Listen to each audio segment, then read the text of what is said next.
ഈ ഒരു വീഡിയോയിൽ നോക്കാൻ പോകുന്നത് കേരളത്തിൽ നിന്ന് ഏറ്റവും കൂടുതൽ കളക്ഷൻ കിട്ടിയ അന്യഭാഷാ ചിത്രങ്ങൾ ഏതൊക്കെയെന്നാണ്. അപ്പോൾ നമ്മുടെ ലിസ്റ്റിൽ 10ാം സ്ഥാനത്ത് വരുന്നത് രാജമൗലിയുടെ മൂന്നാറാണ്.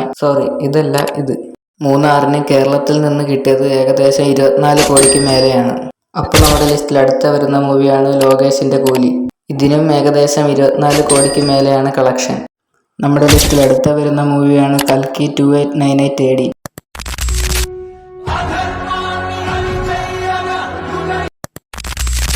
ഇതിൻ്റെ കളക്ഷൻ ഏകദേശം 31 കോടിക്ക് മേലെയാണ്.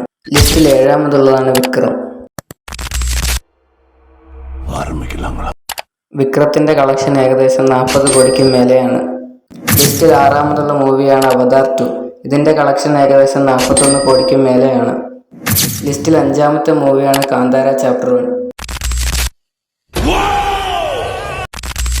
50 കോടിക്ക് മേലെയാണ് കാന്താര ചാപ്റ്റർ 1ൻ്റെ കളക്ഷൻ. നമ്മുടെ ലിസ്റ്റിൽ 4ാമത്തെ മൂവിയാണ് ജയിലർ. ഏകദേശം 57 കോടിക്ക് മേലെയാണ് ജയിലറിൻ്റെ കളക്ഷൻ. ലിസ്റ്റിലെ 3ാമത്തെ മൂവിയിലേക്ക് പോകും മുമ്പ് നിങ്ങൾ ചാനൽ സബ്സ്ക്രൈബ് ചെയ്തിട്ടില്ല, സബ്സ്ക്രൈബ് ചെയ്യുന്ന കാര്യം മറക്കല്ലേ. ലിസ്റ്റിലെ 3ാമത്തെ മൂവിയാണ് ലിയോ. ലിയോയുടെ കളക്ഷൻ ഏകദേശം 60 കോടിക്ക് മേലെയാണ്. ലിസ്റ്റിലെ 2ാമത്തെ മൂവി നമ്മുടെ യാഷൻ ആൻഡ് KGF 2. KGF 2ൻ്റെ കളക്ഷൻ ഏകദേശം 68 കോടിക്ക് മേലെയാണ്. Last one Baahubali 2. ഏകദേശം 72 കോടിക്ക് മേലെയാണ് ബാഹുബലി 2ൻ്റെ കളക്ഷൻ.